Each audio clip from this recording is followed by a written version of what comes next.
295 295 की तारीख और हमारा प्यारा पाकिस्तान। इस वक्त पूरे पाकिस्तान के अंदर जो आइन की दफ़ा 295 या 295 ए बी सी उसकी धूम मची हुई है। यानी बच्चे बच्चे को इसका पता चल गया हुआ है। वैसे बड़े अफसोस की बात है, जब हम बड़े हो रहे थे हमें सिर्फ एक ही शिक्का पता था, वो था 302। हम मजाक उड़ाते थे कि अगर तुम ऐसा काम किया तुम्हारे पे 302 लग जाएगी, जिसमें आपको फांसी की सजा वगैरह होती है। लेकिन जो जब कत्ल के मुकदमात वगैरह होते हैं। लेकिन आज दुनिया कहाँ से कहाँ पहुंच गई हुई है, हम सब लोग 302 भूल गए हैं और इस वक्त पूरे पाकिस्तान के अंदर 295 295 की धूम है। यही वजह कि आप पूरा पाकिस्तान का कोई भी अवतार उठाकर देख सकते हैं। हर जगह हमने पूरी कौम को मजहबी नशाई कौम बना दिया हुआ है। ये मामला जो है इस वक्त इसने इस तरह आग पकड़ी कि जिस तरह पाकिस्तान के एक इंटरनेट पर्सनालिटी है, सोशल मीडिया का बंदा जो यूट्यूबर वगैरह जो है, रजब भट्ट, उसने परफ्यूम लॉन्च किया था, उसका नाम उसने 295 रखा। उसके बारे में और भी मामला काफ़ी हो गई, एक बेवकूफ़ी वगैरह आती, लेकिन उसने ये काम किया। उसके बाद लोग मुश्तल हो गए, उसका मुकदमा दर्ज करवाया कि ये तौहीन रसालत हो गई है। वैसे आपकी तलाक क्लियर जी, 295 जो है ये तौहीन मतलब तौहीन रसालत के बारे में आइन के अंदर ये शिक्का ए बी सी वगैरह जो है इसके अंदर है। आज मैं आपको इसकी तारीख से बताने की कोशिश करूँगा, ये कहाँ से काम शुरू हुआ, ये कहाँ आकर पहुँच गया हुआ। ये मामला को इस तरह के हैं कि अफसोस की पहली बात है, हम इसको इस तरह देख सकते हैं कि ये कैसे इस तरह पूरे दुनिया में हम पूरी दुनिया में इस तरह बदनाम हुए हैं। पूरे पाकिस्तान के अंदर 295 की धूम है। जिस तरह ही जिस पाकिस्तान के अंदर जब कोई chief of the army staff लगता है या आईएसआई का सरबराह लगता है, पूरे टीवी स्टेशन के अंदर पूरे पाकिस्तान की धूम होती है। सियासतदान से लेकर अदालतें, हर जगह जो लोग होते हैं दो दो के कार्य होते हैं, बड़ी बड़ी बातें कार्य होते हैं। हालांकि आपको दूर जाने की जरूरत नहीं है। अगर आप इंडिया चले जाए अपने हमसाया ममालिक के अंदर, बांग्लादेश में देख लें, और भी कई, चाइना चेक कर लें, यूरोप यहाँ भी चले जाएँ आप, वहाँ पे वहाँ कभी भी वहाँ का chief of the army staff भी आते हैं, वहाँ की सिक्योरिटी एजेंसीज जो हैं उनके लोग भी आते हैं। कभी तो उन्हें पता भी नहीं होता, उनके आम लोगों को पता भी नहीं होता कि उनका chief of the army staff क्या। दूर ना जाए, अपनी इंडिया में जाकर चेक कर लें। लेकिन क्या करें, हमने जितना हर चीज़ को तबाह बर्बाद कर दिया। जिस मकसद कहता हूँ पाकिस्तान के अंदर बास्टर्ड डेमोक्रेसी है, नाजायज़ जमहूरियत है, इस तरह हर चीज़ हमने ऐसे कर दिया। हमने मजहब को भी टकर टोकरी कर दिया और पूरी कौम को मजहबी नशाई कौम बना दिया। मुझे ये लंबी तमीज़ बनने का मकसद नहीं था, लेकिन मैं चाहता था कि आपको इसको थोड़ी बड़ी फाउंडेशन जो है इसका पता चल सके कि क्या वजह इसकी हुई है। जब बताने की कोशिश करूँगा ये 295 की तारीख क्या है। आपको पता है कि पाकिस्तान को हमें गोरों से कहते हैं आज़ादी मिली, यानी ब्रिटिश से आज़ादी मिली। तो जब जब उनका मुकम्मल तौर पर यहाँ पे होल्ड हुआ था 1950-60 के अंदर, यहाँ वो ट्रेन वगैरह भी लेके आए थे 1840 के अंदर। जो और ये वही दौर था जब पहली दफ़ा यहाँ ट्रेन वगैरह भी आई थी, जो 1860 और 70 या 1860 और 70 के दरमियान वहाँ पे यहाँ पे उन्होंने कहते हैं छापा खाना जिसे कहते हैं, प्रिंटिंग प्रेस वगैरह इंट्रोड्यूस करवाए। खासतौर पंजाब के इलाके में, जो पंजाब उस पाकिस्तान का पंजाब, इंडिया का पंजाब इकट्ठा होता था। तो यहाँ पे अफसोसनाक वाक़या पेश आया। हमारी इसकी वजह से हमारे ऊपर दूसरे जो लोग, कभी अरब, कभी मुगल, कभी गोरे वगैरह आके हुकूमत करते रहे हैं। कोई हमारे शुरू से मामला इस तरह के रहे हैं। जब प्रिंटिंग प्रेस यहाँ पे इंट्रोड्यूस हुआ, छापाना जिसे कहते हैं, तो यहाँ पे डिफरेंट मज़ाहब के लोग ने एक दूसरे के मजहबों के खिलाफ जो था बड़ा इश्ताल पसंद, जो नफरत अगेंस्ट मामला जो थे उसको छापना शुरू कर दिया। इसमें सिख भी शामिल थे, हिंदू भी थे, मुसलमान, जो भी ये मामला तय थे, उससे काफ़ी इश्ताल फैला, काफ़ी लड़ाइयाँ वगैरह हुई, काफ़ी मामला बढ़े। लेकिन उसको इतने बड़े नहीं बढ़े, इतने बड़े नहीं हुए जितने जिसके बारे में कोई एक्शन लिया जाता। जो भी मामला होते थे उसको उसके मुताबिक सजा मिल जाती थी, थोड़ी बहुत जो भी होता था, लेकिन इसके बारे में कोई कानून मौजूद नहीं था। लेकिन इसका बहुत ज़्यादा मामला बहुत बड़ा उठा। ये 1924 की बात है, जब एक जो हिंदू बंदा जो आया था जिसका नाम था राजपाल। राजपाल ने हमारे नबी सल्लल्लाहु अलैहि वसल्लम के बारे में एक इश्ताल नफरत वाला एक चीज़ को एक आप कहते हैं पम्फलेट वगैरह, जो बुक वगैरह छापी उसने, जिसके ऊपर बहुत ज़्यादा मुसलमानों के अंदर नफरत का एक इश्ताल फैला, गुस्सा फैला, जिसकी वजह से काफ़ी एहतजाज हुआ, हंगामे वगैरह काफ़ी हुए। उसको गिरफ्तार वगैरह किया गया, उसको कोर्ट में, लाहौर हाई कोर्ट, उस वक्त पेश किया गया। तो इसके बारे में कोई कानून मौजूद नहीं था कि उसको किस कानून के तहत सजा दी जाए, जिसकी वजह से वो बरी हो गया वहाँ पे, जिसकी वजह से और नफरत फैली और इश्तियाल फैला।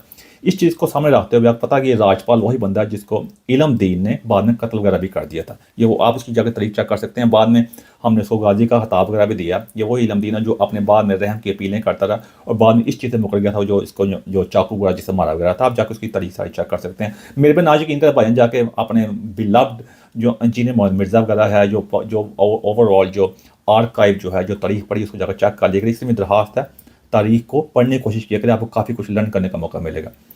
तो उसके बाद जब ये मामला सारे हुए, तो जो ब्रिटिश गवर्नमेंट यहाँ पे आई थी, जो अंडर जो काम कर, जब इंडिया पाकिस्तान सारा जो आया था, ये ब्रिटिश जो शहनशाह था, जो बादशाह था, उसके अंडर काम करते थे। तो उन्होंने फैसला किया इसके बारे में कानून बनाना चाहिए। फिर 1927 में एक कानून इंट्रोड्यूस करवाया गया, 295 यानी 295 का कानून सबसे पहले 1927 में इंट्रोड्यूस करवाया गया। लेकिन पार्लियामेंट वगैरह जब वहाँ की कमेटी वगैरह जो है थी, जो पार्लियामेंट आई थी, उसमें जब यह पेश वगैरह हुआ, तो कायदा मोहम्मद अली जिन्ना ने इसकी मुखालफत की कि इससे जो लोग, बाकी लोग जो होंगे, इसको अब इसका गलत इस्तेमाल करेंगे। उसके बाद उन्होंने क्या किया, कमेटी बनाई, 3 जो खास किस्म के जो जो वकील आए थे, जो कानूनदान थे, उनके कि इस कानून को और स्ट्रीमलाइन कीजिए, बेहतर बनाया जाए, ताकि जो आने वाले मामला तो उसके अंदर मजहबी जो इंतहा पसंदी है, जो लड़ाइयाँ में रहती है, उसको रोका जा सके। इस कमेटी ने सारा इसको मामला को सही किया। तो उसके अंदर एक शिक को शामिल किया कि जब भी कोई तौहीन वगैरह होगी, हमने जानने की कोशिश की, क्योंकि जानने की कोशिश करनी कि उसके बंदे, उसके जो बंदा भी कर रहा है उसका मकसद क्या है, वो जानबूझ के कर रहा है, उससे गलती हुई है कि उसके पीछे कोई और मामला हैं, तो उसको भी जाना जाएगा, उससे पहले किसी को सजा दी जाए। वैसे मैं एक बात ऐड कर दूं, जब राजपाल था, जो उसने हमारे नबी सल्लल्लाहु अलैहि वसल्लम के बारे में जो नफरत अगेंस्ट जो बात छापी थी, उसकी गांधी ने मैं मुखालफत की थी कि ये बात नहीं होनी चाहिए थी। मैं कहा आपको बता दूं मैं ये। तो उसके बाद जब ये मामला, तो फिर 1927 के अंदर फिर ये 295 को जो इसके अंदर शिक वगैरह शामिल करके इसको मुकम्मल तौर पे कानून बना दिया गया। वैसे कायदे आज़म मोहम्मद अली जिन्ना ने उस वक्त ये भी कहा था कि मैंने इसकी हमायत तो की है, लेकिन मुझे अफसोस इस बात का भी है, या डर इस बात का कि लोग इसको अपनी मर्जी के तौर पर इस्तेमाल करेंगे, जिससे काफ़ी मामला आगे जाके ख़राब होंगे। और इसके साथ साथ ये मामला जो उन्होंने पेश किया कि इससे ये भी होगा कि जो लोग वाकई मज़हब के बारे में रिसर्च करना चाहते हैं, तारीख को जानना चाहते हैं और आपके सामने सच्चे हक़ाइक़ लेकर आना चाहते हैं, वो भी इससे मुतासर होंगे, वो भी विक्टिम बनेंगे, लोग उनको भी अपना निशाना बनाएंगे। क्योंकि मसला ये है, जिस तरह आज का आप देख सकते हैं पाकिस्तान में हर नवा मौलवी लॉन्च हुआ है, अपनी मर्जी की किस्से कहानियाँ स्टोरियाँ ले आते हैं, जो मर्जी का मज़हब के नाम पे जो मर्जी स्टोरी ले आओ, कोई आपको चैलेंज नहीं कर सकता, कोई चैलेंज नहीं करता, आगे आपके ऊपर ये ड्रावा लगा देते हैं 295 का। ये बात उन्होंने उस वक्त भी कही थी, आज 100 साल हो गए उस बातों के हुए, और ये बिल्कुल सही साबित हो चुकी हुई है।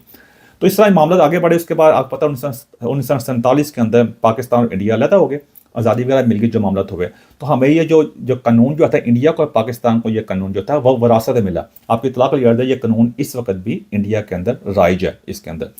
तो आगे मामला बड़े, फिर ज़ियाउल हक जब आगे बढ़ते रहे, इतने मामला, इसकी पाकिस्तान में बड़ी टॉलरेंट किस्म की सोसाइटी थी, वो और मामला था, लेकिन इस कानून को इतना बड़ा मामला नहीं हुए, किसी को तवज्जो भी नहीं दी, कैसे मामला ही नहीं थे।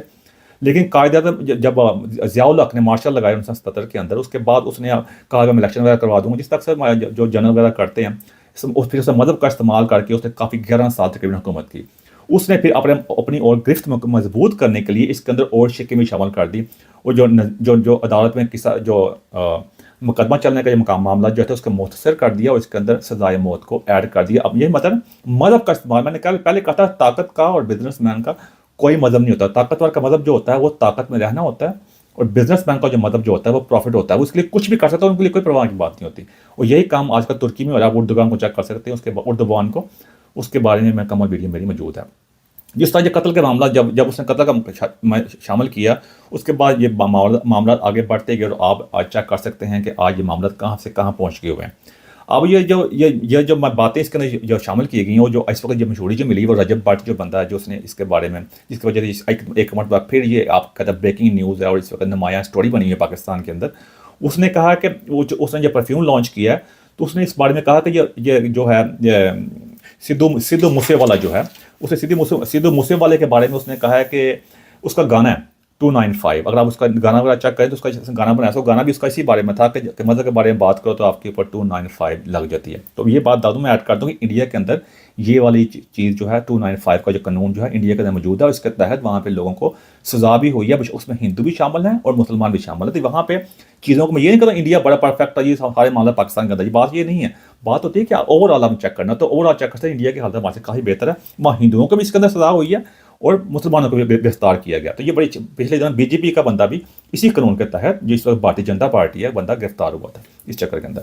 तो रजब भट्ट ने कहा, जिसने परफ्यूम लॉन्च किया उसने इसकी शिक की वजह से लॉन्च नहीं किया, जिसने जो सिद्धू मूसेवाला है उसके गाने से मुतासर होकर लॉन्च किया। अब मसला ये है कि पाकिस्तान मुनाफिक ये कौन यकीन करे, मतलब है होता ये ना कि जब आपके हमसाए में आग लगी होती है तो आप समझते हैं कि अब मेरा घर महफूज, ऐसा नहीं होता कि वो आग एक दिन आपके घर तक पहुंचती होती है। जिस तरह जिस तरह तारक मसूद से बड़ी बड़ी बातें करता था कि ये तौहीन मुसहफ का बंदा जो होता है ना, उसका तो भी कबूल नहीं है, उसको बिल्कुल मार देना चाहिए। तारक मसूद वो बाद में कनाडा गया था, वहाँ का बयान वगैरह था, पकड़ा गया खुद ही मामला के अंदर, फिर माफिया मांगता फिरता था। यही मुनाफिकत है। इसी मुनाफिकत ने आज पाकिस्तान के इस मुकाम में पहुंचा दिया हुआ है कि हमने पूरी कौम को हमने इस किस्म की जहनी तौर पर मफलूज कर दिया। अब इस तरह की मुनाफिकत ही ना, अब बातें घुमाई जा रही हैं। अब जाके हमने तो ये कर लिया हुआ है, वो अब खाना का बाद जाके वहाँ से माफिया मांग रहा है, कह रहा है मेरा मकसद नहीं था, ये तब वो है। अब मैं क्या कर सकता, मैं यहाँ फतवे लगाने नहीं बैठा हुआ, लेकिन मकसद ये है कि जब आपको पता है कि ये सेंसिटिव मामला है, ये खसासियत का मामला है, आपको इस तरह पंगे लेने की जरूरत क्या है। लेकिन क्या करें, आज आप देख लें, जैसे मैंने मेरी पहली वीडियो बनाई थी पाकिस्तान के सिनेमा के ऊपर, कि हमने सामने मज़हब का नाम लेकर सारे सिनेमा हाथ बंद किए। पहले हम देखते थे हीरोइन को डांस करते हुए, आज हमारी माएँ बहनें सारी इंडियन के गानों के ऊपर, वैसे भी ओवरऑल टिकटॉक पे मौजूद हैं, उन अपने बेडरूम में उनको हमने मज़हब के नाम पे वो तो बंद किया था, आज अपनी माओ बहनों को हर घर की हैं वो हम उनके बेडरूम में डांस करता देख रहे हैं। तो यही मामला यहाँ पे आ चुके हैं कि हमारे जो भी लोग हैं वो पैसे के लिए वो कोई किसी हद तक जा सकते हैं हिट होने के लिए। मैं यही वजह इसी वजह से आज हम मुकाम पहुंच गए हैं कि हमने कि उस जिनको अपना सेलिब्रिटी बनाया हुआ और जिस तरह झूठ बोल के थंबनेल निकाल के ये मामला तोड़े, इसी वजह से आज देख लें हर रोज़ किसी न किसी की बारी आई होती थी। ये मैं आपके सामने है भाईजान, मैं आपको ये कह सकता हूँ कि हमें ये कि अपन में आपस के अंदर यकजहती दिखानी चाहिए और इसके अंदर कानून को की बात होनी चाहिए। किसी के ऊपर ऐसे इल्ज़ाम लगा देना मार है तो उसकी गलती है, मैं को उसकी बहुत बड़ी गलती है। उसको पता था कि पाकिस्तान का मामला किस किस्म का ये हसासियत का मामला, ऑलरेडी पूरे मुल्क में कोई कानून नहीं है, मजहब के नाम पर हर बंदा अपनी मर्जी के मतलब फतवे जारी करिए, तो मुझे पंगे लेने की जरूरत क्या जब भाई। लेकिन क्या करें, हर बंदा अपने को मशहूर होने के चक्कर, जब बंदा के खास हाथ तक पहुंचता समझता कि मैं अनटचेबल हो गया हूँ, मुझे कोई हाथ नहीं लगा सकता। वो तो वहाँ पे देख लें उस जिस मुल्क के अंदर एक मजहबी जमात जो TLP वाले बंदे आके पाकिस्तान के वज़ीर दफ़ा को धमकियाँ दे रहे हैं, उसको गालियाँ निकालते हैं, और जो ख्वाजा आसफ है उसको भी, फिर जो ख्वाजा साद इकबाल जो है उसको भी, तो उसको भी गालियाँ निकाल रहे होते हैं कि तो देखा जाए तो वो महफूज नहीं, तो आप कैसे महफूज होंगे जी। तो इसके पीछे कौन है, आपको पता है इसके पीछे कौन है भाई, हमारे ताकतवर हजरात हैं, क्या कर सकते हैं। तो ये मेरा कदम, मैं आपको सारे मामला लेके आ सकूँ किस तरह हमने पूरी दुनिया में अपने आप को, अपने मुल्क को एक मजाक बना दिया हुआ। जिस मुल्क के अंदर 400 बंदों की ट्रेन जो होती है वो अगवा हो जाती है भाईजान, और 2 दिन गुजरने के बाद उसको कोई याद नहीं रखता। हालांकि किसी और मुल्क में हुई होती है तो इस वक्त बहुत बड़ी आर्मागेडन आया होता, तूफान आया होना था, सुनामी आया होना था, इस 400 बंदों की ट्रेन अगवा होगी, इतने बंदे मारे गए, आज उसको दबा दबो के फारक पूरा कर दिया। ये देख लें। लेकिन मेरा मकसद था आप समझ लेकर आ सको भाई, ये शिक जो है ये इंडिया में मौजूद है और पाकिस्तान में मौजूद है, दोनों मुल्कों की हालत आप देख सकते हैं। हमारा मकसद ये हो चुका है कि हम दूसरे मुल्कों में सेकुलर निज़ाम चाहते हैं, हम चाहते हैं वहाँ पे हमारे मज़हब की भी इज़्ज़त हो, हमारे सारे मामला तो, और अपने मुल्क में हम किसी की इज़्ज़त न करें। तो इसी वजह से इस मुकाम पहुँच गए। अगर हमने आपको ठीक नहीं किया, दुनिया के कूड़ादान में नाम नहीं होगा, हम झूठ जितने बड़ी कर लें, जिसे हम कहते हैं पाकिस्तान में शरियाली बने हैं, उनसे कतरे में पता ही मैं बार बार यही कहने की कोशिश कर रहा हूँ कि भाई कोई खुदा का खौफ करें, तरीक़ को सही जाने, मदद को उसकी सही जो स्पिरिट है उसके मुताबिक अमल करें, जैसा हमारे नबी सल्लल्लाहु अलैहि वसल्लम की तालीमात। अदरवाइज दुनिया में हमारा नाम लेने वाला भी कोई नहीं होगा। अपनी आने वाली नस्लों पे थोड़ी सी रहम करें, वो दरख्त उगाएं जिससे छाँव भी मिले और फल भी मिले, और एक ही तरीके से आगे बढ़ सकते हैं। हमें साइंस में, टेक्नोलॉजी में, इनोवेशन के अंदर, रिसर्च में, एजुकेशन में और AI में आगे आना पड़ेगा, और खुद ही को कर बुलंद इतना कि हर तकदीर से पहले खुदा बंदे से खुद पूछे बताते रजा क्या है। एंड होगा मेरी कोई ऐसी बात जब क्वेश्चन लगी समाधान चाहता हूँ मैं। Thank you very much.